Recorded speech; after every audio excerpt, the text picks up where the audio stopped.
Bienvenidos a esta segunda jornada sobre el informe FOESA, en este caso centrado en el foco de los problemas que nos ha detectado el informe FOESA, y es el foco de la vivienda como problema y de la función social del suelo y de la propiedad y de todas estas cuestiones. Contamos con Javier Burón. Javier Burón es gerente de Nasubinsa, Navarra, de suelo y vivienda, con amplia experiencia en el sector de gestión del suelo desde una perspectiva fundamentalmente pública. Previamente pasó por el País Vasco y por Baleares, si no recuerdo, si no estoy equivocado. Cataluña, es verdad. Las claves de su conferencia no las voy a descubrir yo, nos las irá dando, ¿no? Pero es importante tener en cuenta que él ha participado en la redacción del informe FOESA en la parte dedicada al problema de la vivienda. Entonces, espero que a partir de ahí nos pueda dar algunas claves de la exclusión social en relación con la vivienda. Por eso no estamos pensando en el mercado libre de vivienda o en este tipo de mundos, sino estamos pensando en la vivienda como derecho básico necesario para poder subsistir de muchas gentes que si no se encuentran fuera de la realidad, fuera de la red social, de la red comunitaria, por causa de los problemas relacionados con la vivienda. Nada más, gracias. Tendremos como una horita o así, supongo, más o menos, y luego espero que haya un coloquio fructífero. Javier, adelante, gracias. No, gracias a vosotros y a vosotras por la invitación. Gracias a Cáritas Diocesana de La Rioja. Es un gustazo estar aquí hoy con vosotros y con vosotras. En una ciudad a la que he venido bastante a lo largo de los años. Incluso uno de mis mejores amigos, mi compañero de pupitre en el colegio. Bueno, falleció este año, pero vivía aquí, con lo cual es una ciudad a la que me siento bastante vinculado. Y he vivido 10 años en Vitoria-Gasteiz, que es una ciudad distinta, ¿verdad?, pero con muchas cosas parecidas en tono de vida y en estructura socioeconómica, con lo cual pues no es para mí cualquier territorio. Por lo tanto, agradecer que pueda pasar unas horas aquí con vosotros y con vosotras. Después, yo que soy del 70 y tengo 55 años y que más o menos ya voy decidiendo quién soy, creo que soy promotor público. Y las dos palabras son relevantes. Es decir, de mi vida profesional he trabajado la mayor parte en el sector público, aunque también he trabajado en la empresa privada unos cuantos años, pero me dedico dentro de un aparato público, con los medios que se nos proveen, siempre mejorables, manifiestamente mejorables. Hay gente en gestión también en la sala que lo sabe, siempre querríamos tener más. Pues a intentar construir, comprar, captar, movilizar, rehabilitar, gestionar en alquiler, bueno, a gestionar vivienda, vamos a decirlo así, en sentido amplio, a vivienda no de mercado. Esa es la particularidad de un promotor público, pero también os aseguro que somos promotores, ¿eh? Es decir, nos tienen que salir los números, los proyectos tienen que ser sólidos, tienen que ser financiables, jugamos con riesgo, el riesgo hay que controlarlo porque además nos jugamos el dinero del contribuyente. Y yo ahora tengo 55, hace años me costaba más decir que soy promotor público, por lo de promotor ahora no tengo absolutamente ningún problema, creo que lo soy y no pasa nada. ¿Qué puedo compartir con ustedes? Voy a utilizarlo como excusa, ¿Qué estamos haciendo ahora mismo en la empresa pública de vivienda en Navarra, junto con el gobierno y ayuntamientos, en materia de vivienda, e intentar reflexionar sobre eso qué papel juega en términos relacionales con otros instrumentos de intervención pública en vivienda en otras comunidades autónomas? Verán que haré muchas citas de Euskadi y de Cataluña, básicamente porque es donde he trabajado y son los sistemas que mejor conozco. Y después no aspiro a poder tener una visión realista de la realidad riojana, porque no soy un especialista, pero en las preguntas y respuestas, si después vamos intercambiando cosas y vemos cómo algunos instrumentos puedan funcionar o no, o algunas cuestiones de análisis de la realidad puedan ser distintas o no, bueno, pues ya iremos compartiendo. Navarra y Euskadi, en la historia de las políticas públicas de vivienda españolas, son un dato raro, si queremos, porque más o menos a mediados de los 80, 85, 86, 87, en España empieza a declinar la producción de vivienda protegida. Empieza a bajar el ritmo de producción. Cuando decimos vivienda protegida, también analicemos los palabras. Esto significa una vivienda que tiene una calificación administrativa especial y a la que se puede acceder cumpliendo unos requisitos y se alquila o compra con unos precios regulados y se sale de esa vivienda también de una forma regulada por la Administración, pero eso forzosamente no significa que la vivienda sea de titularidad pública. Es más, la mayor parte de la vivienda protegida que se ha producido desde los 50 hasta la fecha ha sido vivienda de promoción privada y la mayor parte ha sido para venta. Pero bueno, en un momento en el que digamos que el viejo modelo de intervención en vivienda franquista empieza a declinar en el resto de España, empieza a dejar de ser un instrumento importante. El 87 es el último año en el que en España se inician más viviendas nuevas protegidas que de mercado. A partir de entonces, la cuota de vivienda protegida ha ido siempre bajando y nunca hemos recuperado esa paridad o incluso que hubiese más vivienda protegida que de mercado. Insisto, que en ese momento en Euskadi y en Navarra se toma una decisión, yo creo que consciente, que se puede respaldar porque hay haciendas forales propias, hay 4 haciendas. Generalmente ustedes suelen pensar siempre que hay 2, la navarra y la vasca, pero hay 3 vascas y cada una funciona, bueno, más o menos como quiere. Y esas haciendas deciden que quieren financiar unas políticas públicas de vivienda. En un momento, bueno, hemos ido pasando por muchas crisis, pero no especialmente porque hubiese una crisis, sino porque yo creo que la lectura que se hacía era que los sectores públicos europeos tenían una pata de actuación que era también la vivienda no de mercado. Entonces se han puesto recursos de manera más o menos constante y se ha ido haciendo una lectura de cuál es el catálogo de herramientas español y qué se hace en el resto de Europa y ver un poco cómo dialogas entre los dos juegos de herramientas. No son 2 sistemas perfectos, en modo alguno, tienen un montón de defectos, pero lo que sí se puede decir es que algunos de los debates que estamos teniendo hoy, por ejemplo, producir más vivienda protegida, que la vivienda protegida no solo sea para venta, sino que también sea para alquiler, que haya empresas públicas de vivienda, que lo sean también de vivienda protegida de alquiler, que la vivienda no se descalifique, que sea siempre vivienda no de mercado, que haya proyectos públicos, pero que también haya colaboración público-privada, simbiótica y no parasitaria, es decir, en el que se puede explicar lo que aportan las partes y cómo se defiende el interés general. Todo manifiestamente mejorable, pero estos, en el caso de Euskadi y Navarra, son debates de finales de los 90, principios de los 2000.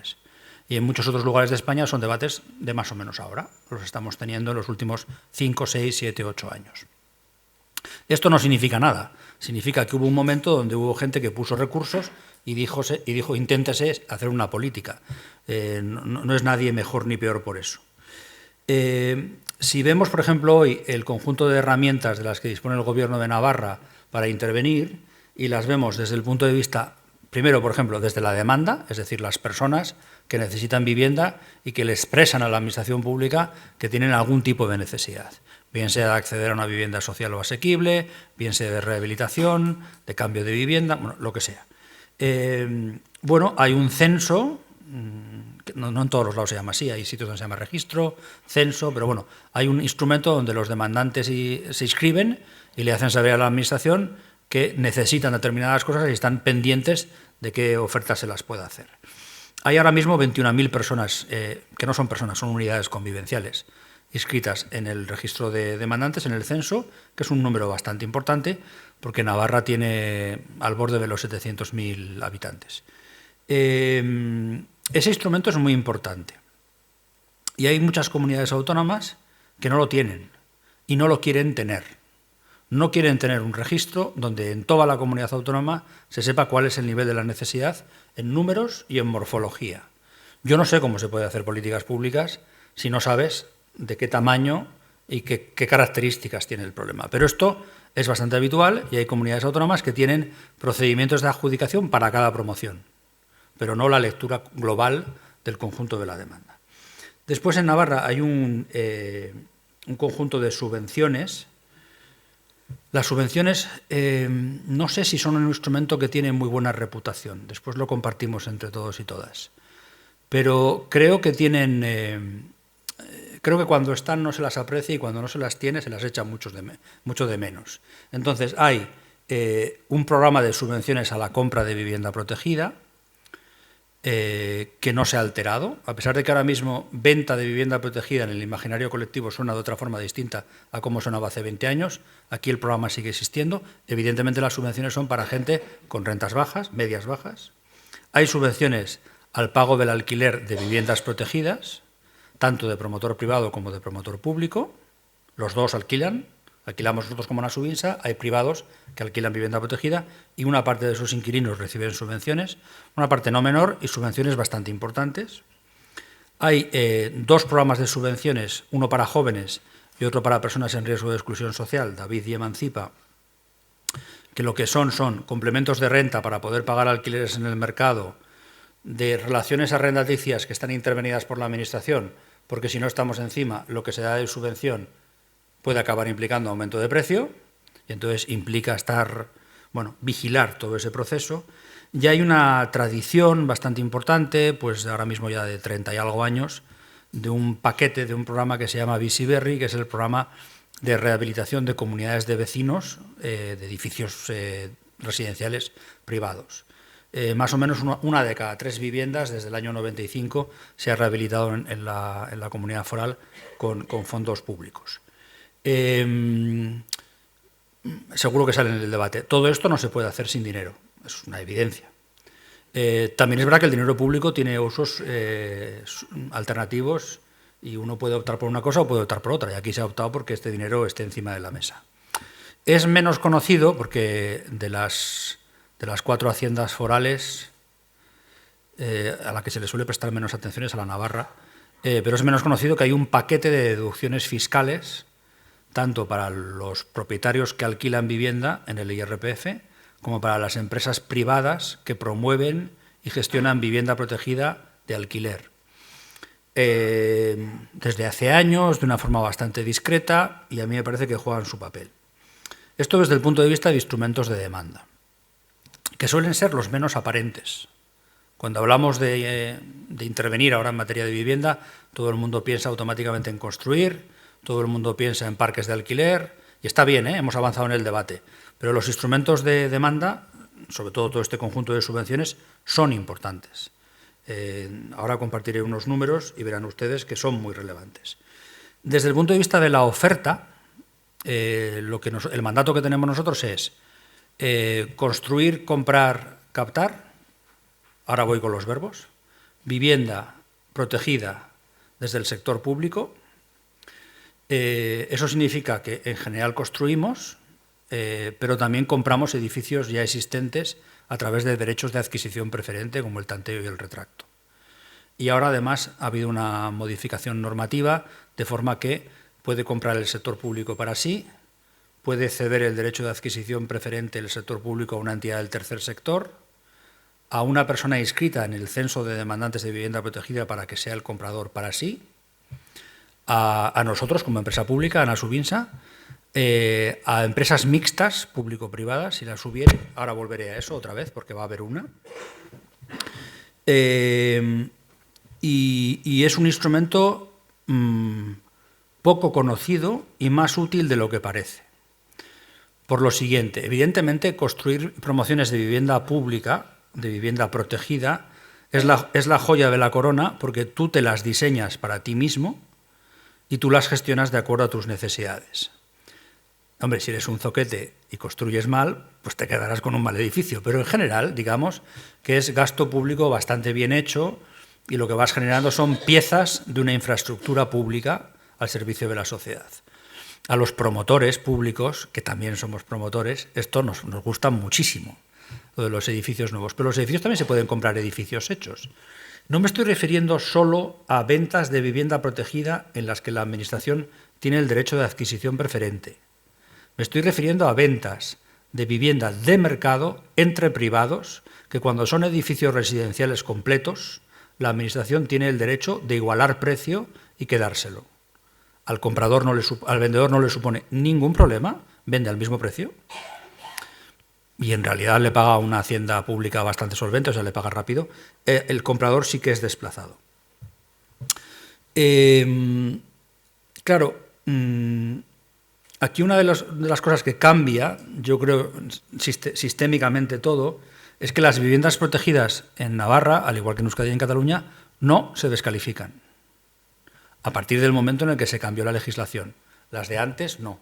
Pero a partir de la fecha, 2003 en Euskadi, 2019 en Cataluña, bueno, en el área metropolitana de Barcelona, y 2021 en Navarra, a partir de esa fecha no se descalifican.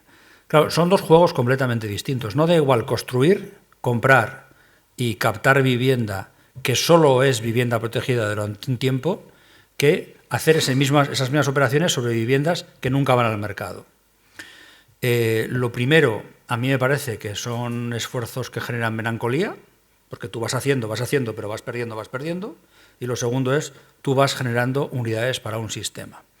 Ahora bien, hay mucha gente que confunde, entre especialistas también, que confunde vivienda protegida de calificación permanente con vivienda protegida de titularidad pública. No es lo mismo. También están calificadas las viviendas protegidas de titularidad privada. Y a veces también se confunde calificación permanente con vivienda protegida de alquiler social. Y no, están calificadas todas las viviendas protegidas. Las de propiedad, las de alquiler, las de titularidad pública, las de titularidad privada, las cooperativas, las de cesión de uso, todos los regímenes jurídicos que haya y sea quien sea el gestor. En el sitio donde más tiempo hemos visto cómo funciona la calificación permanente es Euskadi, porque lo implantó en el 2003. Lo que se nos dijo es que iba a ser el apocalipsis, que iba a hundir el mercado inmobiliario. Creo que no ha pasado. Y lo que se nos dijo también es que el sector público era incapaz de gestionar bien. Porque claro, cuando construyes y vendes, estás todo el rato entrando y saliendo. Cuando construyes y te lo quedas, gestionas. Y entonces necesitas generar equipos de acompañamiento de inquilinos, de intervención social, de mantenimiento de edificios, de gestión energética. Bueno, seguro que todo manifiestamente mejorable, pero ni el sector inmobiliario privado se ha hundido, ni el sector público ha sido incapaz de gestionar. A esto también es funcional el que las reservas de suelo para vivienda protegida por ley son muy altas. Son muy altas en Euskadi, el 75% en urbanizable y el 40% en urbano no consolidado. Son bastante altas en Navarra, el 50% en el área metropolitana, bueno, en la comarca de Pamplona, perdón, y son bastante altas también en el área metropolitana de Barcelona, que tienen el 40% en cualquier tipo de suelo y siendo la mitad de ello para vivienda protegida de alquiler. Las dos piezas son piezas fundamentales de cualquier sector que quiera generar una infraestructura pública y público-privada y que quiera generar un ecosistema de proveedores públicos y público-privados. Porque si no tienes materia prima, reserva de suelo para vivienda protegida, y las viviendas no son permanentemente no de mercado, todos los demás elementos son fungibles y acabas haciendo esfuerzos que no se quedan. Nosotros ahora mismo estamos embarcados en un proceso que se llama Echeon, que es la producción. No son números muy grandes, pero también somos comunidades pequeñas. Tenemos la obligación de producir en los próximos años 735 viviendas. Acabamos de terminar otra fase de producción de 550. Y los cambios que estamos haciendo de un paquete a otro, no ha habido cambio de gobierno, por cierto, entre uno y otro. Es decir, la mayoría política es la misma. Lo que ha habido es, creo, un proceso de aprendizaje de lo hecho en el pasado con cosas buenas y malas y una voluntad de cómo ir mejorando eso a futuro. Las 550 anteriores viviendas que produjo Nasubinsa han sido todas de alquiler social, de promoción directa, de promoción pública directa por parte de la empresa pública. Eso, que igual a alguien desde la izquierda le suena, pues así tienen que ser las cosas, ¿no? Pues no es lo óptimo. Y el ensayo en el que estamos ahora es ¿cómo generamos vivienda protegida de alquiler social? Claro que sí. De alquiler asequible, más caro que el alquiler social, pero más barato que el del mercado. Volver a vender vivienda protegida, pero con dos salvaguardias. El suelo es siempre público, lo que se vende es el derecho de superficie. Se vende el derecho a residir en la vivienda durante 75 años. Si el derecho foral navarro nos permitiese ir a más años, iríamos a más. Y pasado ese tiempo, el edificio se vuelve a convertir en público junto con el suelo, o quien esté, yo no voy a estar, quien esté, reconstituye otra vez el derecho de superficie por otros años adicionales. Pero vamos a volver a hacer un tipo de ventas muy especiales, y yo creo que la derecha y la izquierda y todas las administraciones públicas y el tejido social tiene que reflexionar sobre si se pueden hacer políticas públicas solo con alquiler o si necesitamos muchos instrumentos diversos y entre ellos cierto tipo de propiedad que nunca va a precios de mercado y que siempre está regulada y que siempre está tutelada por la Administración y que excluye la posibilidad de dar un pelotazo y que permite cierta revalorización, pero no la especulación, si eso juega algún papel. Entonces estamos ahí, en ese proceso de diversificación tipológico, y el otro proceso de diversificación en el que estamos es que no queremos producir todas las viviendas nosotros. Queremos generar aliados estratégicos. ¿Qué es eso? Queremos que haya privados especiales, porque son privados todavía especiales, que quieran trabajar con nosotros, no solo para construir vivienda, sino para gestionarla a largo plazo. Dos tipos de alianzas distintas, con cooperativas en cesión de uso, que son unas cooperativas en las que los cooperativistas no son propietarios de ninguna vivienda, son accionistas de una cooperativa que es propietaria de uno o de varios edificios. Y ese derecho cooperativo te permite vivir en una vivienda y utilizar los metros cuadrados comunes del edificio. Cuando los cooperativistas además diseñan el edificio desde el principio, se lo hacen para ellos.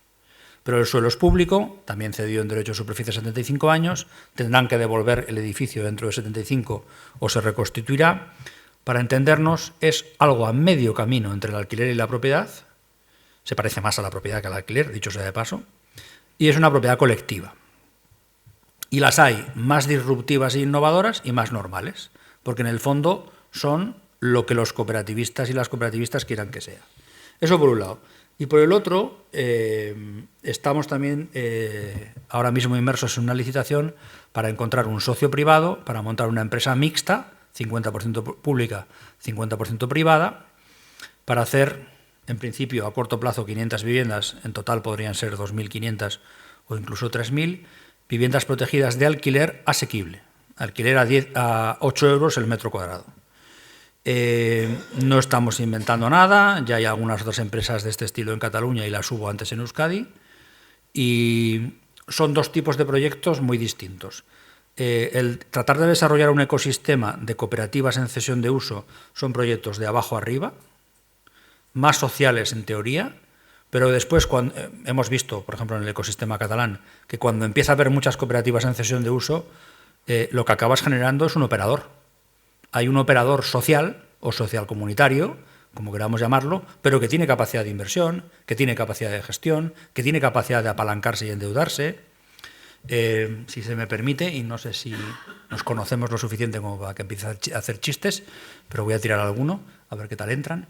El desarrollar o acompañar al mundo cooperativo a que vayan yendo a cotas mayores es un poco ver cómo hay activistas y académicos y profesionales un poco de nicho, se van convirtiendo cada día más en operadores mainstream, porque cuantos más proyectos hacen, más capacidad de hacer tienen y más les toman en serio los demás. Mientras que una empresa de capital mixto, de capital 50% público, 50% privado, en origen es un planteamiento completamente distinto. Te estás dirigiendo a empresas grandes, que tienen que tener capacidad de inversión, capacidad de gestión, y que quieran permanecer, al menos una parte de esas empresas, un tiempo largo contigo. Es decir, que uno es un proceso mucho más de abajo arriba y el otro es un proceso mucho más de arriba abajo. Nuestra tesis es que en algún lugar se encuentran. Y entonces, bueno, pues estamos en este proceso de intentar diversificar los tipos de viviendas protegidas que hacemos y diversificar las formas de producción de vivienda protegida. Todo esto que les he contado de las cooperativas en cesión de uso, de la empresa mixta y de Nasubinsa como promotor público, vale lo mismo para construir que para comprar, que para movilizar vivienda, que para combinar incentivos a la rehabilitación y al alquiler. Todos son medios que llevan a lo mismo, generar viviendas no de mercado, que permanentemente son no de mercado. Bueno, algunos datos de qué se ha conseguido hasta la fecha. Todo manifiestamente mejorable, ¿eh? y todo susceptible de empeorar en cualquier momento. Uno de cada 2 inquilinos lo es gracias al sector público. La frase es verdad, pero también podemos descomponerla para no hacernos mentiras, trampas al solitario ni mentiras. La Rioja, Álava, Navarra, tenemos cuotas de población viviendo en alquiler más bajas que la media estatal. Tenemos menos, cada vez tenemos más, pero tenemos menos gente viviendo de alquiler, desde luego, que en Madrid, Barcelona, el Mediterráneo, los archipiélagos, etc. Entonces, el universo sobre el que se actúa es más pequeño. Pero, dicho eso, que es verdad que sobre un universo más pequeño, 1 de cada 2 inquilinos o es inquilino nuestro, del parque público de alquiler, o es inquilino de la bolsa, donde captamos viviendas de privados para destinarlas a alquiler durante unos años, o son promotores privados que reciben fondos públicos para gestionar vivienda protegida en alquiler, o son particulares que reciben una subvención para reducir el coste de su alquiler en el mercado.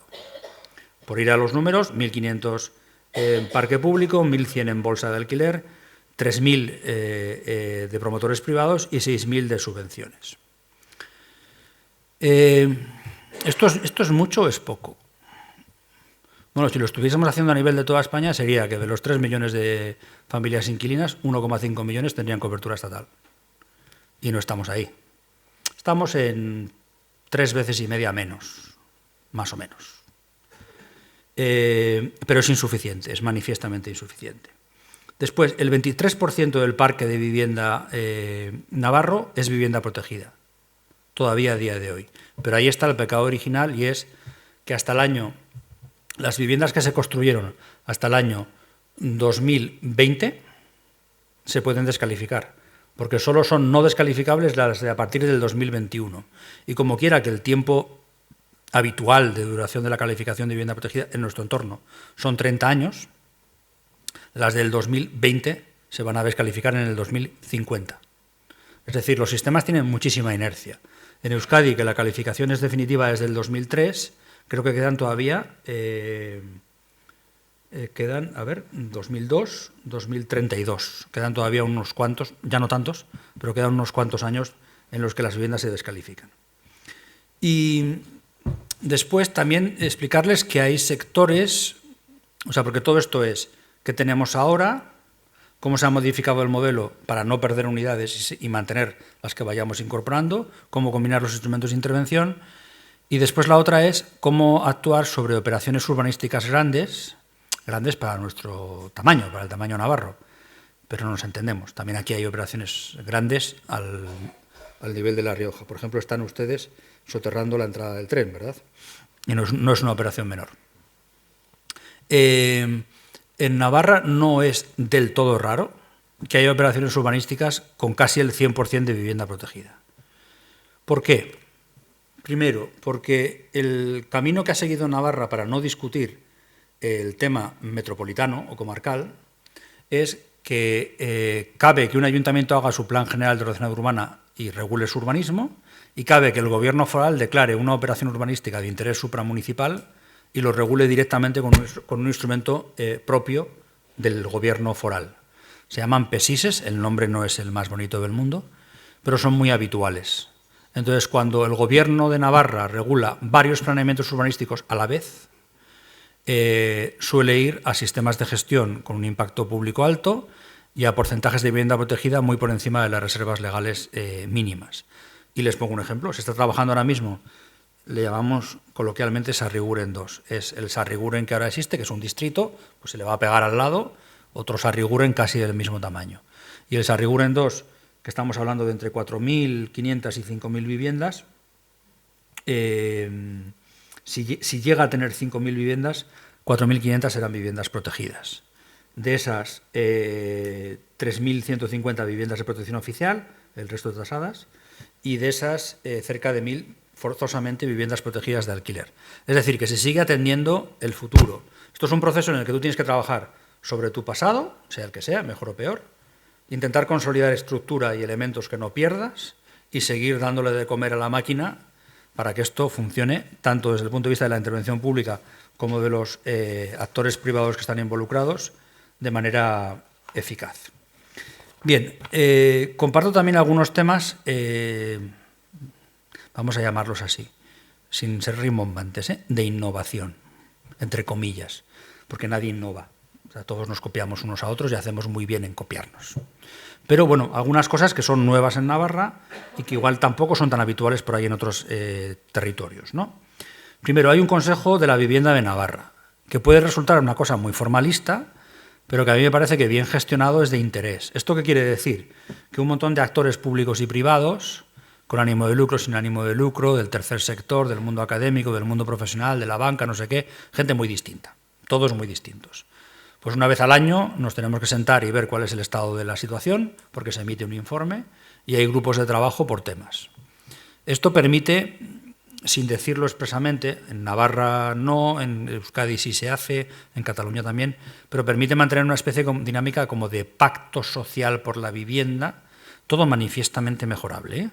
Pero bueno, hay un lugar de encuentro, hay un lugar de análisis, hay un lugar de reflexión, y hay un lugar donde hay acuerdos y desacuerdos, pero ahí se evidencian.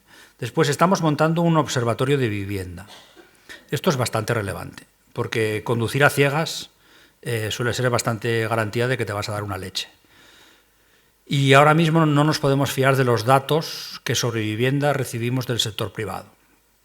A ver, esto no quiere decir que no haya gente que produzca datos de altísima calidad en el mundo privado, claro que sí, pero están atravesados por intereses y además no hay una política de reporte de intereses expresa que permita ver las cosas con claridad. Hay gente que hace informes y que no explica a quién se los paga, que a mí me parece que debería ser lo mismo, o sea, lo mínimo. O hay gente que hace informes desde el mundo académico y no explica en qué consejos de administración se sienta, que debería de ser lo mínimo, ¿no? O hay portales inmobiliarios que explican todo el día cuáles son los precios del mercado y no explican que hay un conflicto de interés porque buena parte de sus accionistas, de los accionistas de esas plataformas, de esos portales, están invirtiendo en el propio sector. O sea, son señores y señoras que a la vez dicen cuál es el precio de las cosas y que invierten en las cosas. Eso es un conflicto de interés. Entonces, primero, porque hay que tener buena información para tomar decisiones de política pública basadas en evidencia científica. Segundo, porque los datos privados no son suficientes y muchas veces ni de calidad y tienen intereses mezclados. Y tercero, porque hay que intentar, no es sencillo, pero hay que intentar evaluar la eficacia de las políticas públicas a la luz de los datos y los resultados y no tener ningún miedo al rediseño, a cambiar cosas, porque aciertas y te equivocas y no pasa. Tampoco es un drama. Bueno, si te equivocas todo el rato, te tienen que despedir, ya está. Pero, bueno, esto hay que hacerlo. Después, cuestiones un poco más técnicas, pero que son interesantes y que están ahora mismo en marcha. Algunas son un poco básicas, otras no tanto. Por ejemplo, nosotros teníamos en Navarra un servicio de inspección-sanción de incumplimientos de la legislación de vivienda, en un sentido amplio, de vivienda protegida y de vivienda de mercado, de vivienda de venta y de vivienda de compra, de vendedores y compradores, de inquilinos y de arrendadores, un poco en general. Pero hasta unos cuantos años sin personal, porque función pública no le ponía a nadie. Entonces, bueno, un servicio que existe, pero que no tiene funcionarios o funcionarias, además habilitados que puedan firmar expedientes, pues complicado. Ahora se está dotando el servicio. También acabamos de lanzar un servicio de información, asesoramiento y mediación, con la idea, que yo creo que es bastante intuitiva, de que si no se conocen bien los derechos que tienen las partes en los contratos, es muy difícil ejercitarlos. Y la legislación de vivienda es complicada. Implica muchas cosas, o sea, afecta a particulares, afecta a empresas. El mercado de alquiler no es igual que el mercado de compraventa. Bueno, y hay gente con más recursos cognitivos y gente con menos conocimiento. Entonces, estos servicios que informan a las partes, que ayudan a que la voluntad de las mismas esté bien nutrida de documentación e información, que cuando hay disputas ayude a mediar, etcétera, bueno, son bastante eficaces. También estamos lanzando, bueno, lleva un tiempo, un registro de viviendas deshabitadas, un registro de viviendas de grandes tenedores. Como saben, bueno, y si no saben lo comentamos, Navarra es una de las pocas comunidades autónomas que ha declarado zona de mercado tensionado una parte de su territorio. Me parece que son 21 municipios que implican el 70% de la población de Navarra. Eso significa que en estos lugares los precios de los alquileres, cuando una vivienda ya tenía contrato, no pueden ser superiores al contrato anterior. Cuando no tenía contrato, no pueden ser superiores a un índice estatal que ha sido acordado entre la Hacienda Foral Navarra y los ministerios correspondientes, que tiene un nombre horrible, se llama SERPAVI, yo no tengo nada que ver con el naming, pero es el sistema estatal de índices de alquiler, no sé qué. Bueno, entonces, si ya había contrato hay que respetar el precio del contrato anterior, si no había contrato no se puede ir por encima del SERPAVI. Es un sistema de contención de rentas, no de bajada de precios, de enfriamiento del mercado, no de disminución manu militari de precios. Hay que ver cómo evoluciona, pero sería raro que no evolucione parecido a cómo está evolucionando en Cataluña, donde es ya la segunda vez que se implanta. Funcionó año y medio con ley autonómica, lleva ahora mismo casi un año funcionando con ley estatal. Y lo que se percibe es que la oferta no baja, podemos después si quieren hablar de ello, y que los precios se moderan. No es tampoco mano de santo, es un torniquete a un miembro de un cuerpo, un miembro que sangra de un cuerpo que necesita que le estabilicen la hemorragia para después poder tratarlo. Es decir, no es una medida que pueda funcionar si no se hace nada más después. Hay que hacer otro montón de cosas, pero el torniquete es necesario. Después, y aunque parece un problema radicalmente distinto dentro del territorio de Navarra, y yo sospecho que en La Rioja podría ocurrir cosa parecida, tenemos problemas en la ciudad o en las ciudades de un tipo y tenemos problemas en el mundo rural de otro tipo completamente distinto, porque ahí lo que hay es cierta abundancia de vivienda y falta de recursos para rehabilitar. Y municipios con necesidad de rehabilitación y actividad económica importante, donde es difícil fijar fuerza de trabajo porque no hay vivienda en condiciones, y municipios donde a pesar de haber vivienda hay poca actividad económica. Y para eso hay una estrategia de vivienda rural específica, complicada, pero específica. Y por acabar con dos últimas cosas, hay un proyecto conjunto entre el Gobierno estatal y el Gobierno foral, que es el BAI Institute, el Centro para la Robotización e Industrialización de la Construcción de Vivienda, que nace como un centro en parte formativo y en parte de I+D+I, pero lo que pretende ser es un hub de innovación para la industrialización del sector, que intuitivamente nos lleva siempre a pensar en tecnología y en empresas, que sí, claro que sí, pero a día de hoy tiene muchísimo que ver con formación de la mano de obra, porque hace falta otro tipo de mano de obra para otra cadena productiva. Y finalmente acabo con una última cosa más o menos innovadora, que es que nosotros queríamos montar una cátedra de estudios de vivienda entre las dos universidades que tienen sede en Navarra, pero como quiera que una de ellas es pública y la otra es privada, hay un montón de problemas legales para poder hacer una cátedra en sí misma, pues hemos creado un comité interuniversitario, interdisciplinar de estudios de vivienda. Bueno, viene a ser lo mismo, viene a ser que desde el sector público tenemos interés y ponemos un dinero en que haya investigación en vivienda partiendo de los datos del observatorio y de lo que sea, pero partiendo del observatorio, donde el mundo académico interprete esos datos y nos acompañe no de forma amable, que nos diga lo que hay, y lo cual a los políticos les suele generar un cierto problema, pero suele ser bueno saber lo que hay. Aunque yo debo decir que he tenido bastante suerte para los políticos para los que he trabajado. Y la otra cuestión que le cuesta mucho a la universidad, nos cuesta a todos, pero a la universidad también, es que ese conocimiento tiene que ser interdisciplinar. Es decir, no es los arquitectos por un lado, las ingenieras por otro, los economistas por donde quieren, las abogadas por no sé dónde, los sociólogos por otro lado. Hay conocimientos que solo se pueden generar con la mezcla de varios saberes en un fenómeno tan poliédrico como es el de la vivienda. Bien, esto es una explicación de qué hacemos, que creo que ha servido de excusa para explicar algunas cosas que se hacen o se quieren hacer también en otros lugares de España. Y acabo con algunas referencias, pocas, espero que de interés, pero pocas, un poco más sociales, ¿no? Un poco más, bueno, del tono del informe de FOESA, y que tienen que ver con este nudo gordiano, que da igual a qué administración pública vayan ustedes de toda España, que en todas va a ocurrir lo mismo, que es que las personas responsables de los servicios sociales dicen que tengan más o menos medios para hacer intervención social, para la parte más prestacional y asistencial y para la parte más de trabajo comunitario, tengan más o menos medios, el cuello de botella es la vivienda. Porque a veces se gastan un pastizal en un montón de cosas que no se pueden acabar de progresar y de evolucionar adecuadamente porque no hay suficientes viviendas para este tipo de políticas. Esta es una situación que se la pueden encontrar. No pondré nombres, pero no pondré nombres de lo malo, pero vayan ustedes a la administración pública que menos recursos tenga, que más precaria sea y que tenga una política social pues cortita, porque no tienen otros medios, tienen este problema. Y si ustedes van, yo conozco una, pero un caso concreto, pero podemos ir a otros también, seguro, seguro. Pero yo conozco todo el aparato de servicios sociales de la ciudad de Barcelona, que es mastodóntico y bastante profesional, y el cuello de botella sigue siendo exactamente el mismo. Bien, aquí se produce una cuestión que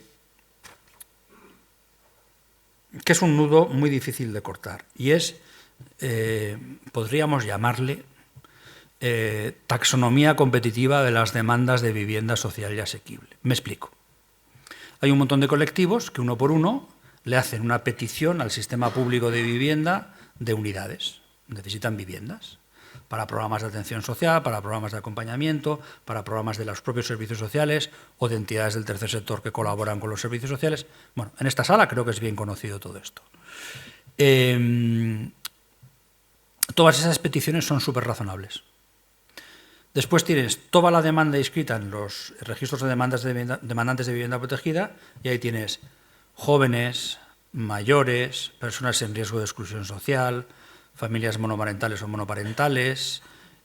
Ahora ya no hay, pero había víctimas de violencia del terrorismo, víctimas de violencia de género, migrantes. O sea, podemos seguir la lista, y además yo no soy un especialista, pero la lista la podemos seguir.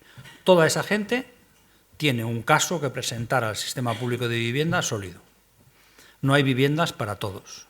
No hay viviendas ni siquiera para un solo colectivo. Entonces, ¿cuál es el reto al que se enfrenta el sector público? Si en la sala hay alguien que tiene la solución, que la comparta, pero yo creo que solo hay una hasta que los sistemas públicos de vivienda sean muchísimo más grandes de los que son ahora, que es insatisfacer a todos. ¿Me explico? Taxonomía competitiva de las demandas. Hay un montón de demandas que justificadamente explican su caso. Todas van al mismo sistema donde no hay unidades suficientes. ¿Qué haces? ¿Adjudicas solo los más pobres de los más pobres? ¿Solo a las víctimas de violencia de género? ¿Solo a los jóvenes? ¿Solo a los migrantes? Bueno, es bastante evidente que vas a generar NIMBYs y un rechazo bastante importante al parque público de vivienda. Entonces, no te queda más remedio que coger las demandas, tenerlas en cuenta, procesarlas y después lotizar las viviendas. Hay que hacer paquetitos de viviendas para cada colectivo y mezclar. Mezclar mucho. Mezclar en un sentido que va más allá de los propios términos de la política social. Es decir, yo creo que hay que mezclar vivienda de mercado y vivienda protegida pública y vivienda protegida privada, vivienda protegida en propiedad y vivienda protegida de alquiler, y vivienda protegida de alquiler de intervención social y de intervención no social. Esto a los sectores, a los operadores públicos de vivienda nos cuesta bastante.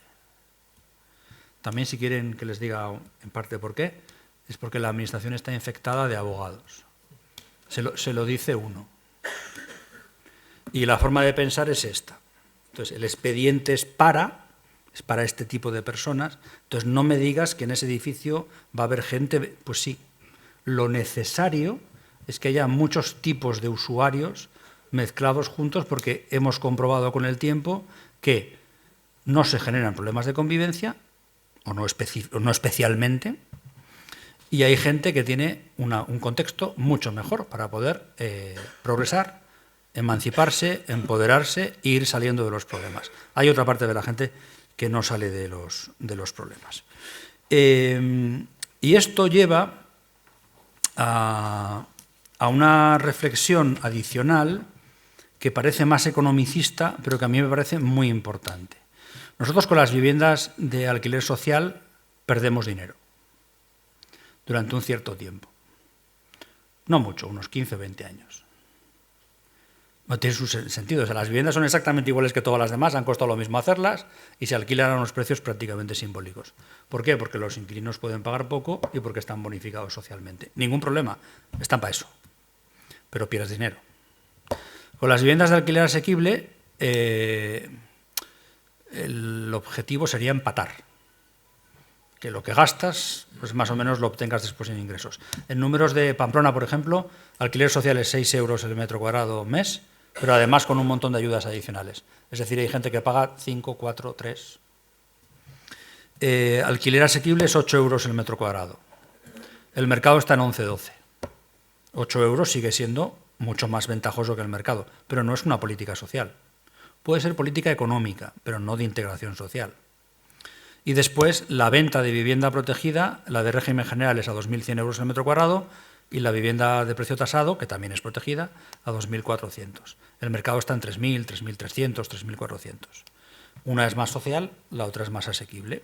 Bueno, ¿qué fenómeno se produce si somos capaces de mezclar muchos tipos de gente distintas en entornos conjuntos? Se producen subsidios cruzados. Los que compran vivienda protegida le están pagando una parte del servicio a los que alquilan vivienda social. Creo que además es mucho más fácil hacer visibles estos subsidios cruzados cuando la gente vive en esos mismos entornos y tú puedes decir, mira, ese edificio es de vivienda protegida en derecho de superficie de venta, ya han pagado 2.500 euros el metro cuadrado. Ese es de alquiler social y viven a 6, a 5, a 4, a 3. Ese es de alquiler asequible y viven a 8. Y van todos al mismo cole, al mismo centro cívico, a los mismos comercios y más o menos funcionan como comunidad. Esto nos va a costar, porque ahora mismo todo el juego de incentivos está pensado en: si tú produces vivienda protegida para su venta, no hay ayudas públicas ni europeas, ni estatales, ni autonómicas. Para mí es un error. Porque creo que si lo combinas con otro tipo de viviendas, también te lo tendrían que subvencionar. Si tú haces vivienda social de alquiler, recibes muchas subvenciones. Si haces vivienda de alquiler asequible, recibes menos subvenciones. Bueno, esto es razonable.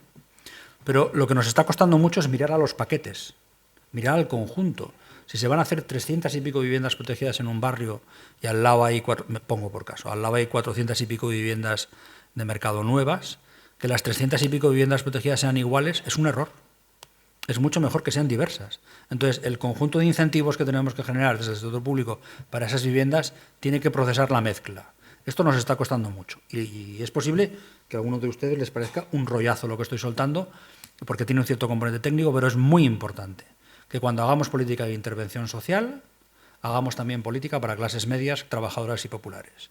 Que cuando hagamos intervención de mercado, estemos haciendo también servicio público. Que haya gente que necesita... Hay gente que necesita muchas ayudas en la vida, necesita todo tipo de acompañamientos, también en vivienda, y hay gente que no necesita ningún acompañamiento salvo el de vivienda. Y hay gente que casi no necesita acompañamiento en vivienda, una manita, una pequeña mano. Bueno, necesitamos poder mezclarlos todos juntos. Y esto ahora mismo solo se hace con administraciones que aceptan recibir subvenciones para las viviendas sociales de alquiler y no recibir subvenciones para ninguna de las otras. Para eso hay que tener mucho pulmón económico, entonces se hacen pocas.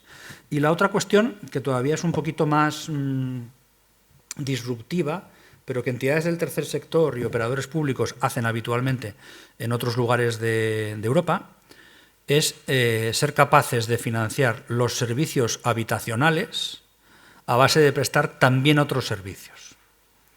Esto aquí directamente te llevan a la cárcel. O no te dejan salir de un sitio si das una charla. Bueno, esperemos que no sea el caso.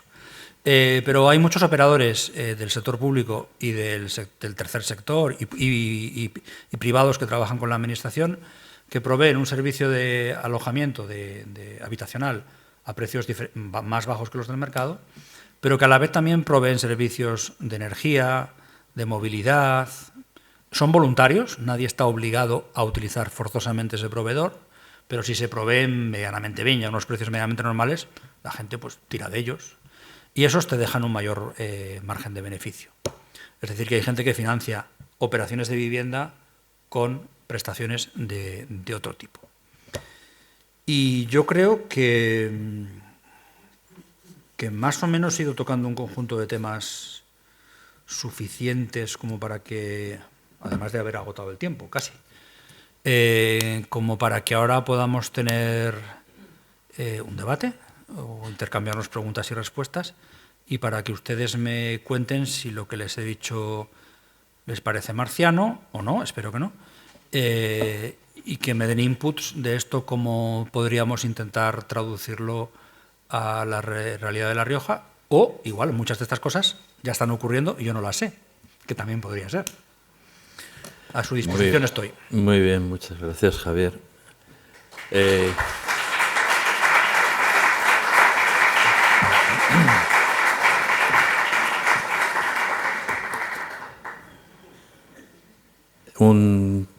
Empezamos un turno de palabra. De todos modos, una duda. ¿Tienes la cifra en mente?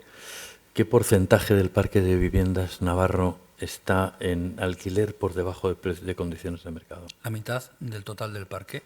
Y el parque total me parece que está... El alquiler, ¿eh? El parque total, el de alquiler me parece que está en el... Me parece que es el 16 o el 17. Vale. Con lo cual el 8 y algo. El 8 y pico por ciento. En La Rioja estamos en el 1,3%. No quiero meterme en líos, ¿eh? No, He venido en son de paz. Es que me estoy metiendo en el lío yo, por eso lo he dicho, ¿no? Estamos... Y estoy hablando de alquiler por debajo de condiciones de mercado, no de alquiler social, porque ahí están incluidas las rentas antiguas y determinadas situaciones que puede haber de empresas que están alquilando a empleados por debajo de condiciones de mercado. Tenemos un problema ahí concreto importante. Que ya que hablabas de la realidad, pues de contrastar la realidad, pues es un dato, sin más. No, de momento no hay más que una palabra por aquí. ¿Tenemos micro disponible por aquí, por favor?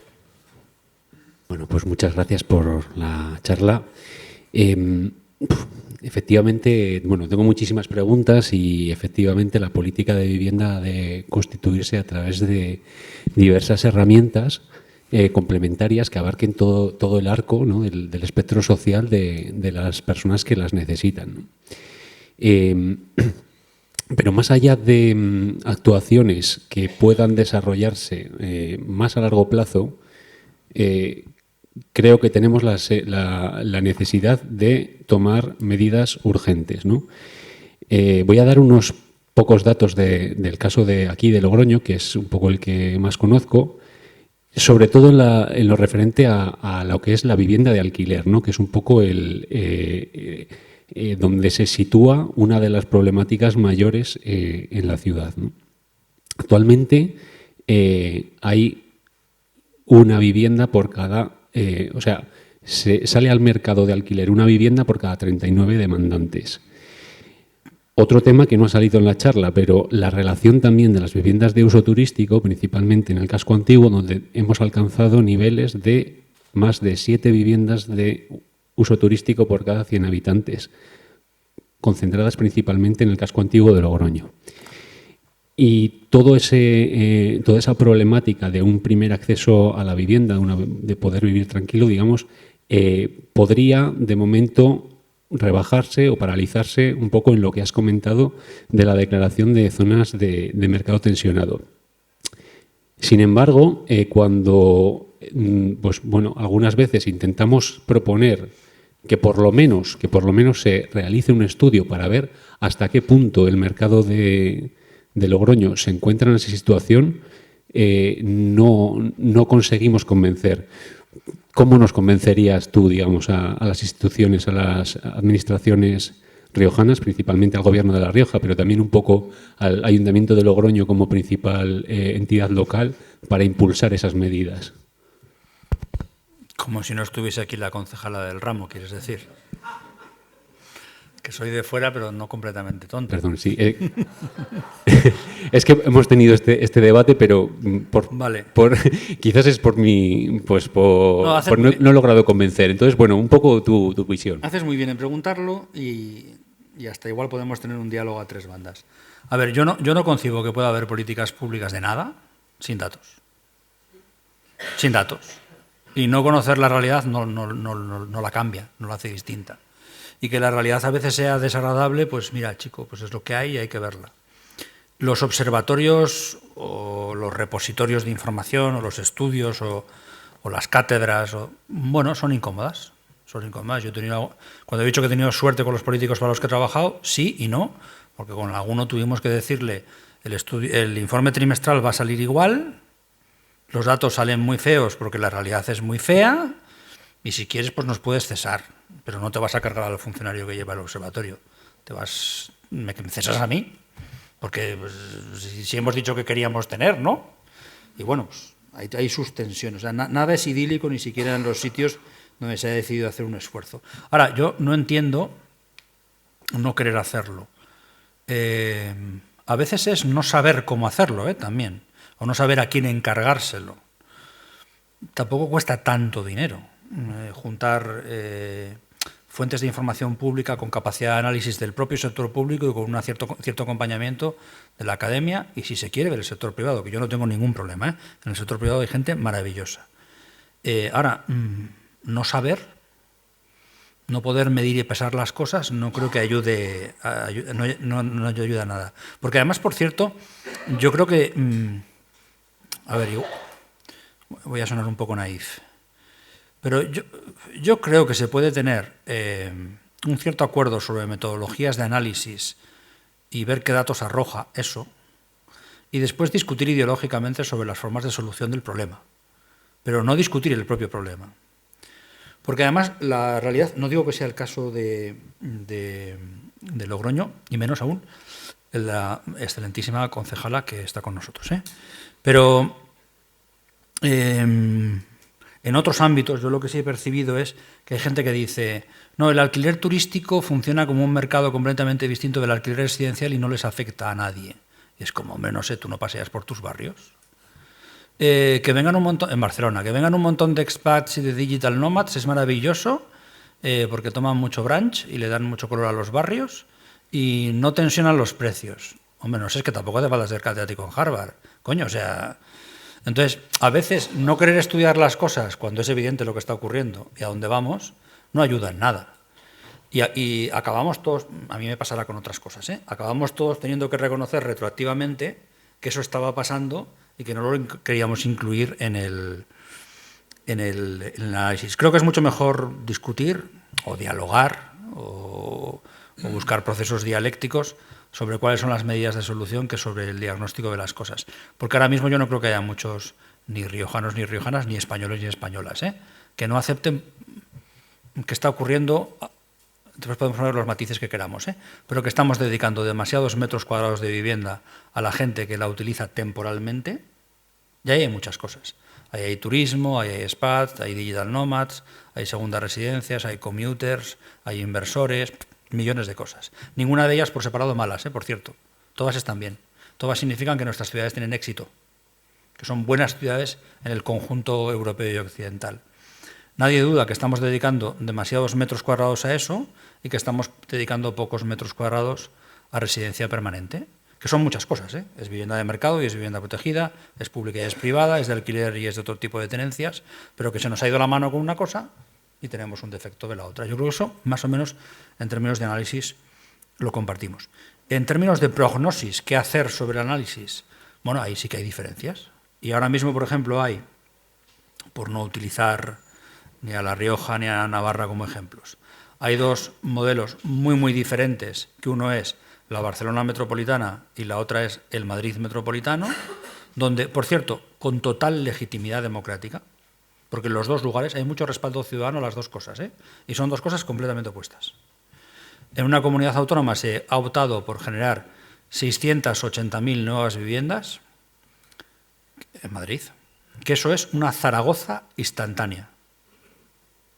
O sea, desde que nos sedentarizamos hace 12.000 y pico años, se ha generado Zaragoza. Ahora, el capital y la tecnología dan para generar una Zaragoza así. La tesis es que ese incremento, esa exuberancia, esa abundancia de oferta bajará el precio. De momento no está ocurriendo. Está incrementándose el precio en los tres submercados: obra nueva, segunda mano y alquiler. Pero a la gente que defiende ese modelo, que lo hace con total legitimidad democrática porque está apoyado por su ciudadanía, también hay que dejarle que vaya tirando, a ver qué ocurre, porque podría ocurrir alguna otra cosa diferente por el camino. También es verdad que es la segunda vez que lo hacemos. Ya generamos 6 millones de viviendas entre el 98 y el 2008, casi hundimos el país, el precio del suelo se multiplicó por 4, el de la vivienda por 2,5. ¿Podría ocurrir cosa distinta ahora? Pues igual sí, porque en el contexto no se repite el río nunca pasa 2 veces el agua por el mismo sitio. Pues entonces ya veremos. Yo en principio no defiendo ese modelo, pero hay un conjunto de administraciones públicas, insisto, con legitimidad democrática, que lo que dicen es, lo único que hay que hacer es mucha vivienda de mercado, la vivienda protegida que se descalifique muy rápido y que sea cara, que sea casi como vivienda de mercado, y la exuberancia abaratará el precio. Y no hay que intervenir sobre el mercado existente, ni el turístico, ni el de alquiler de temporada, ni el de habitaciones. Bueno, vamos a ver lo que ocurre. Y el otro modelo es el modelo de Barcelona, que no es un modelo que no quiera construir, porque en Barcelona se habla ahora de producir 224.000 viviendas, que tampoco está nada mal. Es un tercio de Zaragoza, no una Zaragoza instantánea. Pero con la diferencia de lo que se quiere hacer es la mitad en vivienda protegida, la mitad en vivienda de mercado, y de la vivienda protegida que la mitad sea de alquiler, gestionada por operadores públicos, pero también privados. Y en un sitio, en Madrid, no se quiere aplicar zonas de mercado tensionado, y en el otro sitio se está aplicando zonas de mercado tensionado. Por decirlo, zonas de mercado tensionado, ayudas al alquiler, bolsas dando incentivos a los propietarios para el que alquilen, medidas fiscales también interesantes. Por ejemplo, en Cataluña se ha cambiado el ITP y cuando te compras una vivienda usada, porque el IVA, que es para la vivienda nueva, es de competencia estatal, no pueden hacerlo, ninguna comunidad autónoma, salvo Euskadi y Navarra, lo pueden tocar. Si te compras una vivienda, el ITP es muy bajo. Si te compras una vivienda para residir. Si te compras una segunda residencia, es un poco más caro. Si te compras 3, es un poco más caro. Si te compras 4, es un poco más caro. Bueno, y también ese es el modelo que yo defiendo. Pero también, por ser honestos, hay que decir que ese es un modelo que está provocando a día de hoy menores incrementos de precios, pero incrementos. Menores 3, pero es 3. Entonces vamos a ver cómo evolucionan los dos modelos. Entonces, ¿cómo convencer? Si nos estuviese escuchando la concejala del gremio, pues que yo creo que es mucho mejor invertir un poquito de dinero en estudiar y después debatir sobre las medidas, porque la realidad no va a cambiar, la realidad es la que es. Y por otra parte, bueno, ya os he dicho que yo he vivido 10 años en Vitoria, tampoco nos vamos a engañar, lo que ocurre en Logroño y lo que ocurre en Vitoria lo sabemos todos.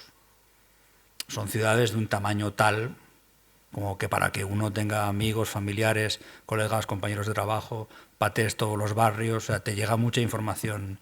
No es estudiar la realidad de, pues eso, de Madrid o Barcelona, que son monstruos. No sé si le habré convencido. Si es que estuviese aquí, ¿eh? Te estaba boicoteando. Buenas. A ver, no, la verdad que no quería intervenir porque prefería dar protagonismo al ponente. Porque claro, una alusión tan directa pues obliga a tomar la palabra. Cuando tú planteas que nos negamos a hacer un observatorio, te dejas la segunda parte, para declarar zona tensionada, con ese único interés. Nosotros que no creemos que la declaración de zonas tensionadas esté funcionando, todavía no hemos visto datos que lo avalen.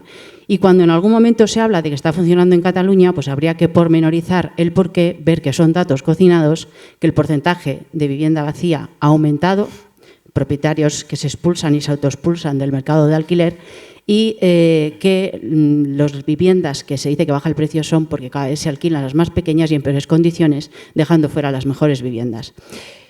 Tenemos datos en La Rioja, tenemos datos en Logroño del alquiler y por suerte, siendo que los datos son malos, es decir, no hay una buena situación en La Rioja del alquiler, son de las mejores de España.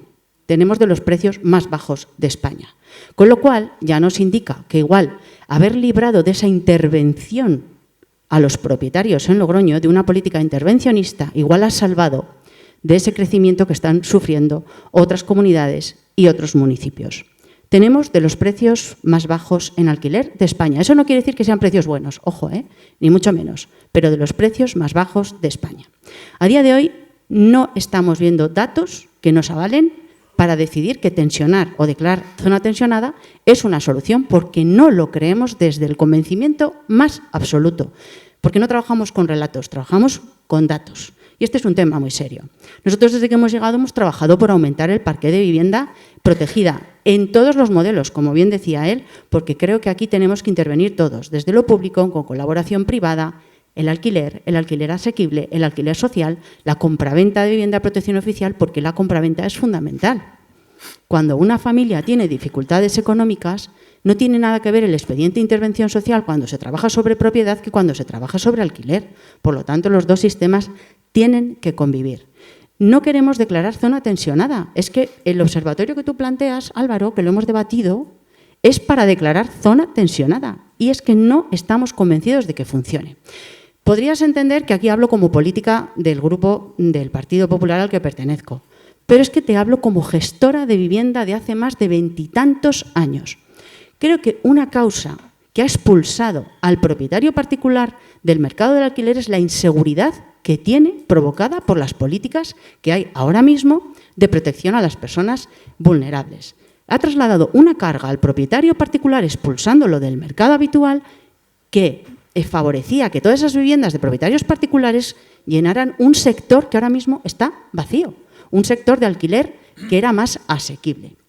Igual habría que valorar si volver a dar protección o generar un equilibrio, que yo no digo que haya que generar una desigualdad entre partes, sino equilibrar la protección que hay que darle a un propietario con la protección que hay que darle al inquilino.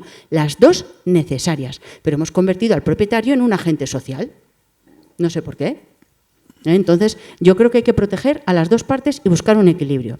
Y en cuanto a datos, cuando Toyoito en el 2013 salió en alquiler de protección oficial, aumentando en 300 viviendas el parque de vivienda en Logroño, que aquí son datos importantes, provocó una caída del precio de alquiler de los propietarios particulares que se vieron obligados a competir con el precio del alquiler protegido. Y bajaron mucho los precios. Y esto lo viví yo en mi mesa de trabajo. Y eso ha funcionado. Entonces, Álvaro, no es que nos neguemos a hacer un observatorio porque sí. Tú te olvidas la segunda parte. Hacer un observatorio para declarar zona tensionada. Que no creemos en eso. Es que no creemos porque no hay datos que lo avalen. Y ya siento la rotundidad, pero es que es un tema que vivo personalmente y que trabajo personalmente, es mi ámbito de trabajo. Entonces, bueno, hablo con cierta experiencia en el sector.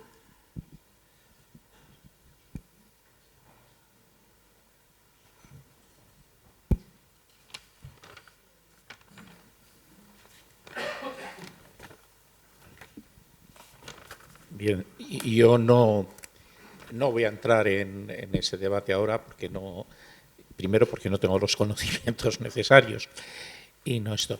Pero sí quisiera hacer alguna observación basada incluso en lo que ayer nos decían al presentarnos el informe FOESA y también en lo que ha dicho el ponente esta tarde. Yo creo que las políticas de vivienda está claro que tienen que ser políticas de largo alcance y que tienen que ser políticas que se sostengan en el tiempo y a las que se dediquen recursos en el tiempo, con una visión clara de lo que se quiere conseguir. Y eso es...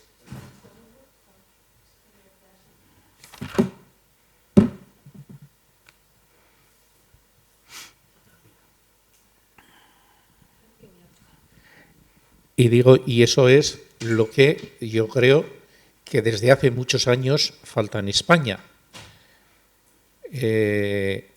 Has dicho que desde el año 80 y tantos, por decirlo de alguna manera, se abandonó las políticas de vivienda, dejándolas en manos prácticamente del mercado, solamente. Bueno, pues ahora, 40 años después, estamos en una crisis de la vivienda absolutamente desaforada. El primer problema del país, según todas las encuestas, todas las percepciones, un problema tremendo. Yo creo que sí que es hora, como decías, de que basándose en datos, basándose en otras experiencias de otros lugares. A mí me parece muy interesante lo que decías, y que se hace en Navarra. Manifiestamente mejorable. Claro, todo es manifiestamente mejorable, pero a mí lo que me parece importante es que haya políticas con visión. Con visión. Y eso forzosamente tiene que trascender de la lucha política diaria, porque si no es imposible. Ayer decía, si solo pensamos en una legislatura y además en legislaturas que a veces duran la mitad de lo que está previsto, y no sé qué, es imposible que se hagan políticas de este tipo. Y ahora parece que enfrentamos dos modelos ideológicos, al final también muy ideológicos, obviando muchas veces en los dos modelos probablemente muchas cosas de la realidad, en lugar de decir partimos de la realidad y cada uno desde su ideología, que eso es muy legítimo, pero también desde la realidad y desde la búsqueda de acuerdos vamos a ir implementando esas políticas de largo alcance, porque si no es absolutamente imposible. A mí me gustaría ver comunidad autónoma por comunidad autónoma, no digo del Estado porque como los presupuestos no hay, pero comunidad autónoma por comunidad autónoma, cuánto dinero se destina a políticas activas de vivienda, realmente. No solo a subvenciones, que pues es una parte importante, pero a todo lo que has estado diciendo, promoción, en fin, captación. Nosotros desde Cáritas, hace mucho que cuando hablamos con las administraciones o con cualquier otra agente social y hablamos de este tema de Cáritas, globalmente decimos hay que tener un parque de vivienda de gestión pública, quizá no de propiedad, pero sí de gestión pública suficiente para, nosotros desde Cáritas hablamos de las personas más desfavorecidas y hablamos siempre del alquiler social, pero esto se puede ampliar a los demás, para satisfacer esas necesidades.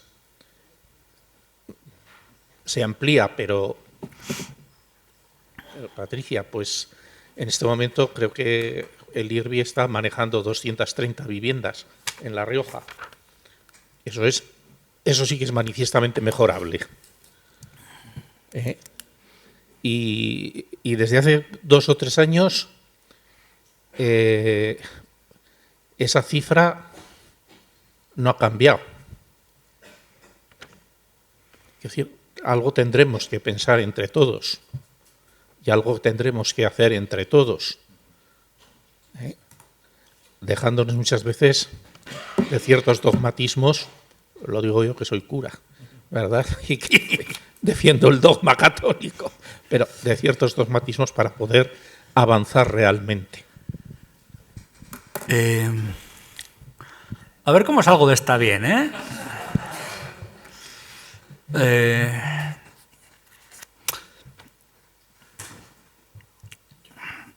A ver, yo no me tomo en serio a ninguna administración pública que habla de vivienda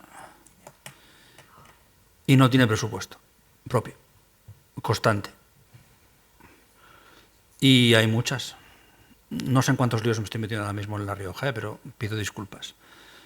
También os digo que la mayor parte, bueno, o casi todos, prácticamente todos los gestores y las gestoras públicas, estemos en una posición gerencial o en una posición política, desearían tener más dinero para política de vivienda.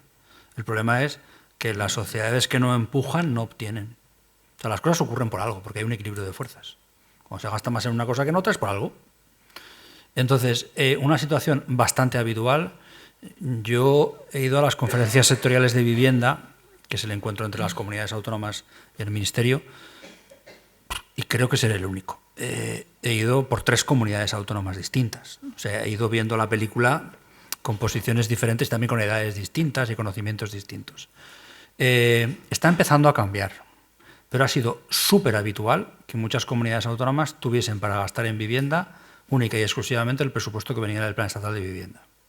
Vamos a la siguiente paradoja. La política es autonómica, pero el competente no ponía un euro. Y lo que se gastaba era el dinero que ponía la Administración General del Estado. Y encima le discutía las partidas.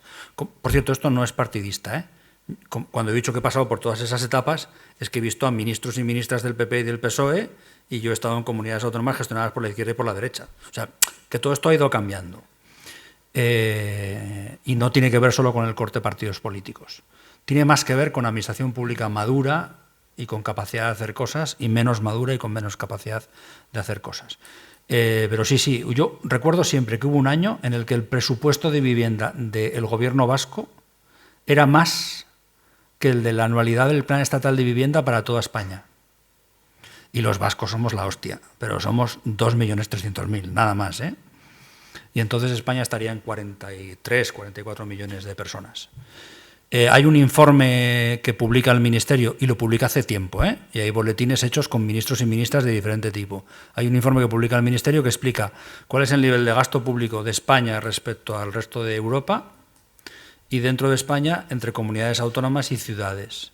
Y ahí se ven muchas cosas. Y el corte no es PP-PSOE, el corte son otras cosas también.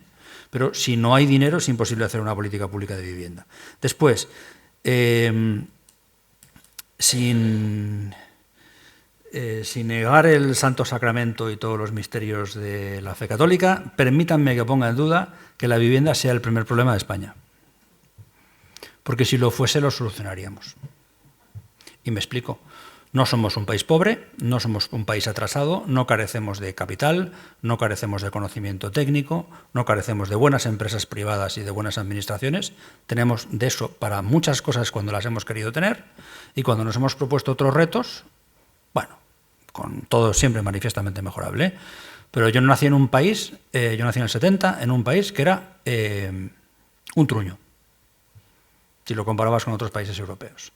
Aparte de que vivíamos, yo no me di cuenta porque era muy pequeño, pero vivíamos en dictadura, era un país con un cierto nivel de retraso respecto al resto de la Unión Europea, con déficits en formación, con muy poca capacidad industrial, de alto nivel, que no exportaba, que no producíamos universitarios. Bueno, éramos un país con muchas deficiencias.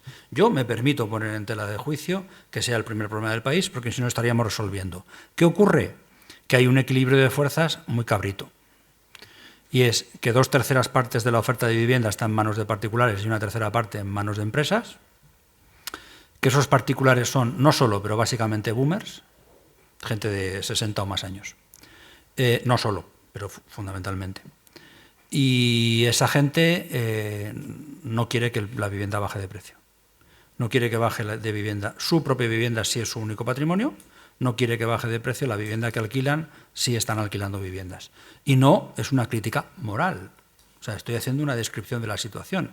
Hay más gente que no quiere que se solucione el problema que gente que quiere que se solucione el problema. Eso en términos numéricos absolutos, porque si no, el sistema político estaría reaccionando. Y después, en términos de poder, quienes tienen el problema tienen menos poder que quienes podrían solucionar el problema. La gente de 40 para abajo son menos, votan menos también, que se lo hagan mirar. Si tenemos aquí gente de 40 o menos en la sala, que se lo miren. Y entonces, bueno, hay una tensión dialéctica que en parte tiene que ver con la clase social, en parte tiene que ver con la generación, en parte por en qué comunidad autónoma o ciudad vives, porque la realidad es también distinta. Pero si se quisiese resolver el problema, España es un país que no tuvo sanidad pública, no tuvo educación pública, no tuvo pensiones universales, no tuvo servicios sociales, no tuvo red de autovías, no tuvo red de aeropuertos, no tuvo tren de alta velocidad, no exportábamos. Primero exportamos bienes, ahora exportamos servicios. No teníamos multinacionales. Bueno, no sé, a mí no me parece que esto sea poner un cohete en la luna. Es complicado, porque toca muchos intereses y hay que hacer muchas cosas. Pero no lo solucionamos porque no se da el equilibrio de poder adecuado para que se solucione. Otra cosa es que a la gente más joven algún día se le van a hinchar las narices y acabarán exigiendo que lo resolvamos. Otra cosa es si hacemos las cosas bien o a la española, que es a golpes. Y cada vez hay más tensión. Después, respecto de lo de la lucha política, yo nunca me he ocultado, he trabajado básicamente para administraciones gestionadas por la izquierda, me considero una persona de izquierdas, sea eso lo que sea, que tampoco lo tengo muy claro, y acabo de escribir un libro donde explico un poco cómo veo el problema y las soluciones, y ya digo que yo manejo un conjunto de soluciones en las que puedo estar acertado o equivocado. Ahora, lo que no creo es que lo que yo describo en el libro, y lo puede explicar cualquier otro gestor público de vivienda, sean instrumentos de izquierdas.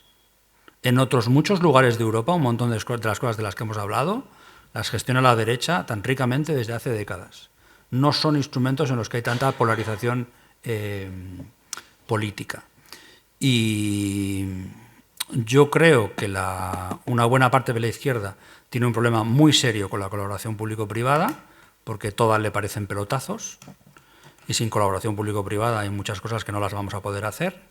Y hay una parte de la derecha española que mira demasiado a América Latina y un poquito a Europa.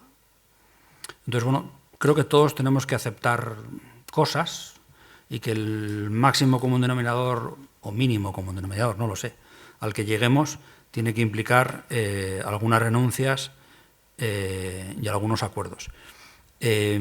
Ahora, también creo que no es bueno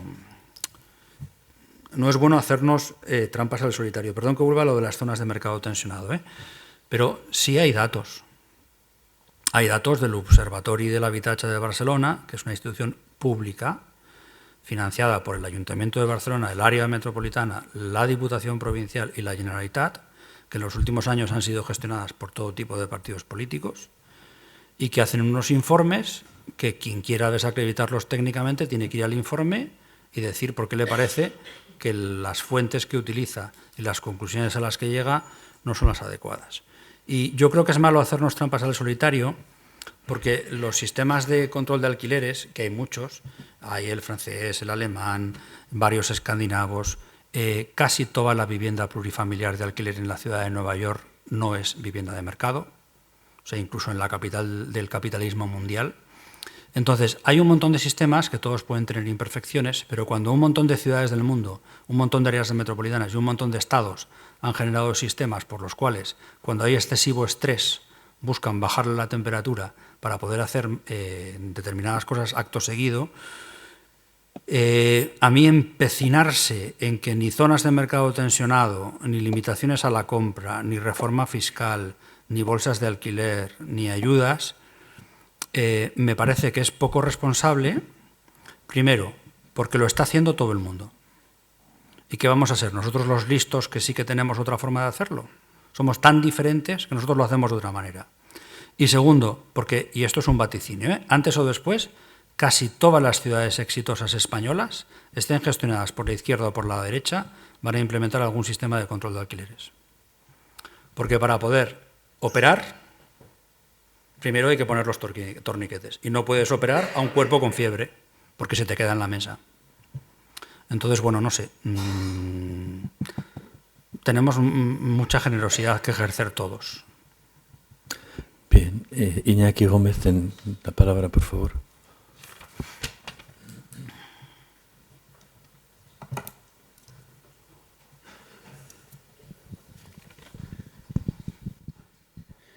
Sí, buenas tardes, Javier, muchas gracias.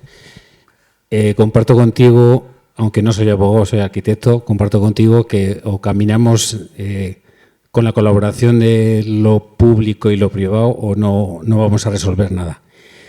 Quería hacerte una pregunta muy concreta y es que no sé si tenéis módulos de construcción para la comarca de Pamplona, para ciudades pequeñas, para el mundo rural o no.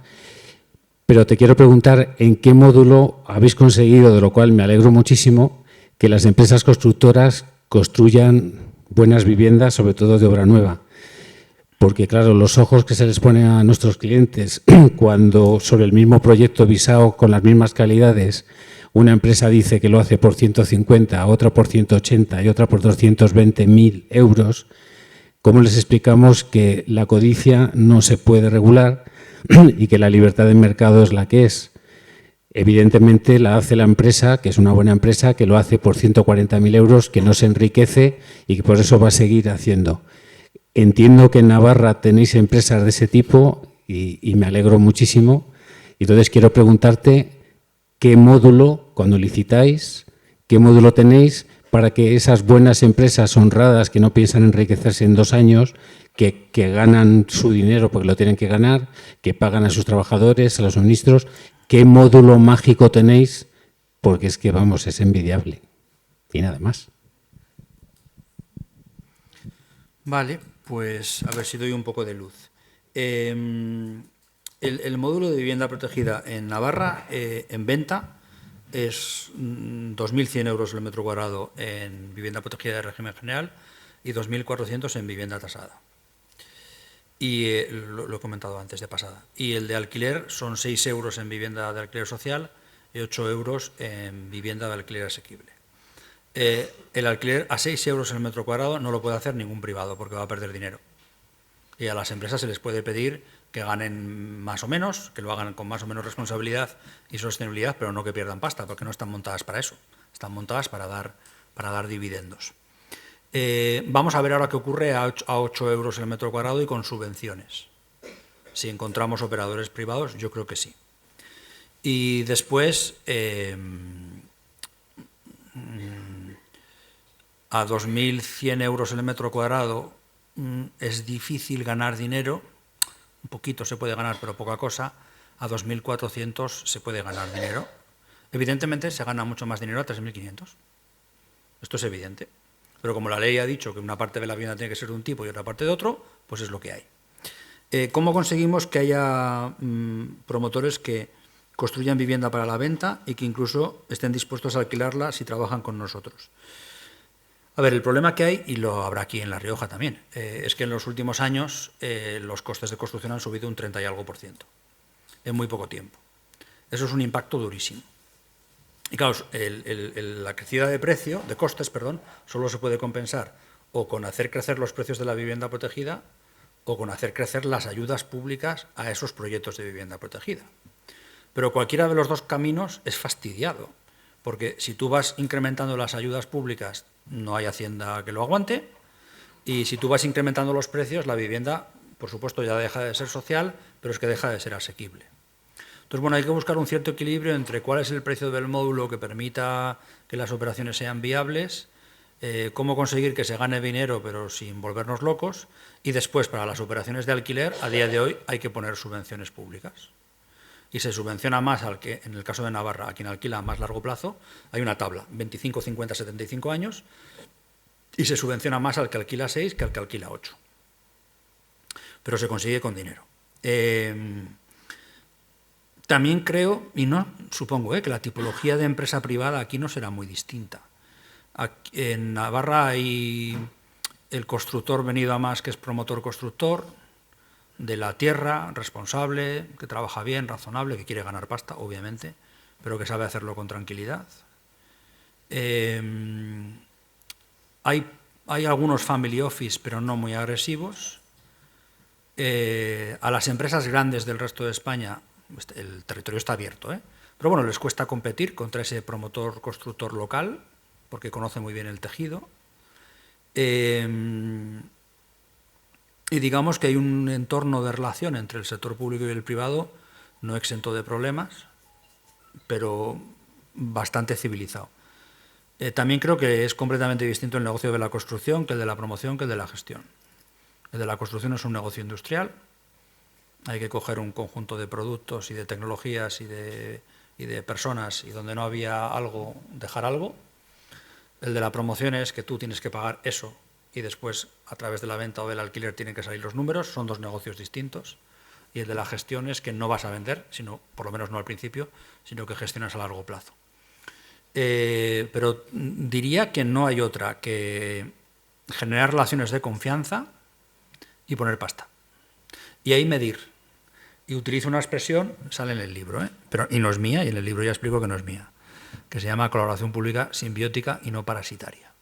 Es decir, hay que medir cuando pones recursos públicos al servicio de intereses privados para poder hacer cosas que son buenas para el sector público, hay que medir cuál es el retorno.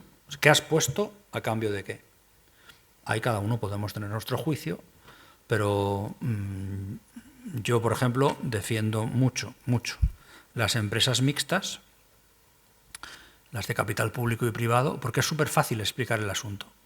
Tú tienes una empresa, me lo invento todo, tú tienes una empresa con un 30% de capital público y un 70% de capital privado, y el 30% de lo que gane esa empresa se lo lleva al sector público, porque tiene el 30% del capital, se va a llevar el 30% del dividendo. Y has explicado muy claramente en qué empresas has metido dinero público. Mientras que, cuando se concede suelo en derecho de superficie y se le pone subvenciones y financiación, etcétera, y es el adjudicatario privado quien construye y explota a su riesgo y ventura, cuando gana dinero lo gana y cuando pierde te pide el rescate. Entonces yo, en principio, los ámbitos en los que cogestionemos porque coinvertimos y nos corresponsabilizamos y coganamos o coperdemos, me parecen más útiles. Ahora, dista mucho la realidad navarra de ser perfecta, idílica, la Arcadia, nada de eso, pero hablar mucho, confianza y poner pasta también, claro, sí, sí.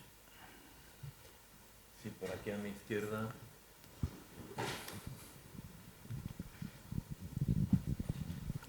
Buenas tardes.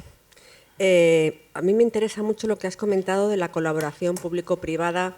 Sigo vuestra licitación de este modelo. ¿Qué atractivos ofrecéis al privado para que quiera aliarse con el público en este negocio? ¿Cuáles son las cosas que se le pueden ofrecer para que esto funcione y sea realmente operativo y aporte resultados significativos?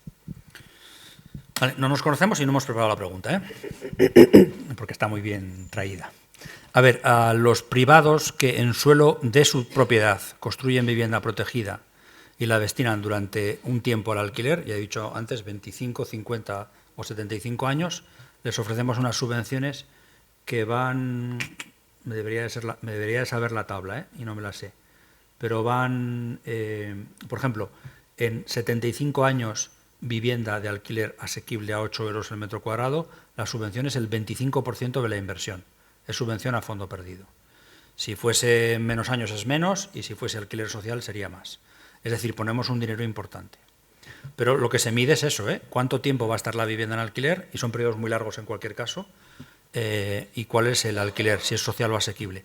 Parte del sector privado ahora está enfadado, porque hasta la fecha esas ayudas eran del 35% por alquilar 20 años. Es decir, lo que hemos hecho ha sido modularlas. Ese es un ámbito de colaboración. Y ahí es muy sencillo, es su suelo, son sus promociones, es su inversión, damos dinero si el alquiler es largo y el alquiler es barato. No hay que minusvalorarlo, tenemos 3.000 viviendas así, es de interés. Y una empresa bastante importante, que no diré el nombre, pero que tiene 2.000 de las 3.000 y que son muy profesionales, trabajan muy bien. Después, a la gente que está inscrita en el registro de demandantes y que vamos por los pueblos y les decimos, tengo una mala noticia, no te voy a hacer la promoción. Esa promoción que tendría que hacerle la empresa pública o venderla o alquilarla, y que te lo damos todo hecho y con un lacito, no la vamos a hacer porque no tenemos dinero. Pero podríamos, si montáis un grupo de personas, una cooperativa, os podríamos ceder el suelo en derecho de superficie, os podríamos dar subvenciones como si fueseis promotores, como las subvenciones anteriores. Y además os hacemos acompañamiento técnico, os llevamos al ICO para conseguir la financiación. Bueno, para mi sorpresa, está teniendo muchísimo impacto. Estamos yendo a pueblos pequeños, donde tenemos eventos con 100 y pico personas en pueblos de 2.000 habitantes. Entonces, ahí lo que ofrecemos es el pack completo. Ojo, los promotores son los chicos y las chicas que son cooperativistas, ponen su pasta. Son ellos los promotores de su edificio, se la juegan, asumen un montón de responsabilidades, contratan arquitectos, piden el crédito y lo firman. Otra cosa es que les acompañamos hasta el baño, si hace falta, porque el monitoreo es constante hasta que eso se emancipe, ¿no?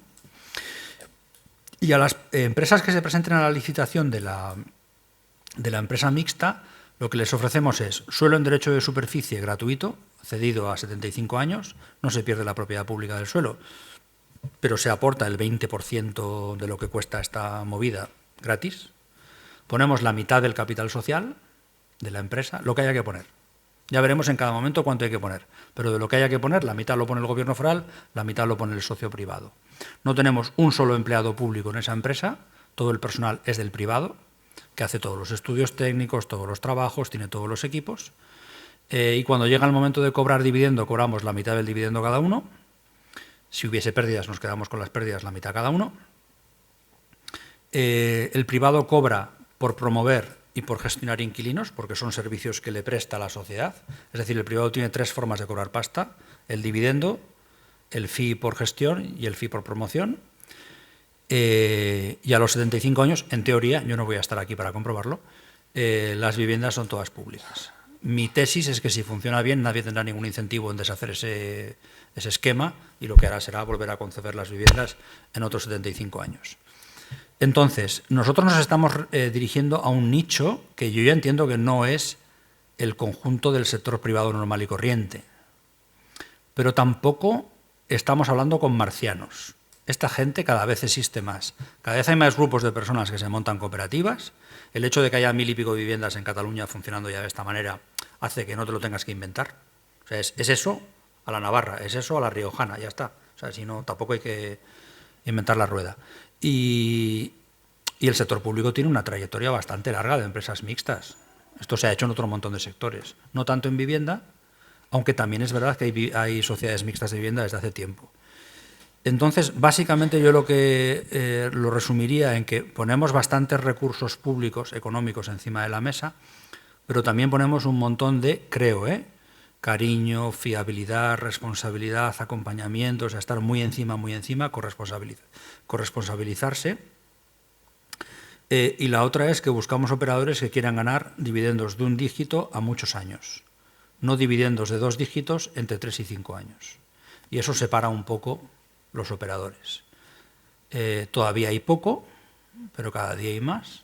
Y, por cierto, en Europa hay 25 millones de viviendas donde viven 53 millones de europeos que se gestionan así. Y nuestra cabecita de españoles dice, todas viviendas públicas. Y no, son de empresas públicas, de fundaciones, de cooperativas, de empresas con ánimo de lucro limitado, bueno, de un conjunto de operadores que aspiramos a poder intentar hacer algo parecido también aquí en España. Bueno, pues yo creo que va siendo hora porque llevamos hora y 3/4 prácticamente. Creo que no tengo pedida ninguna palabra más, así que no me queda más que darte las gracias. Te preguntaría cientos de cosas, pero estaríamos ¿Hacemos otra charla más. Muchas gracias. Si los concejales nos autorizan, hacemos otra dentro de 6 meses. Muchas gracias por haber acudido, por haber asistido, por la participación.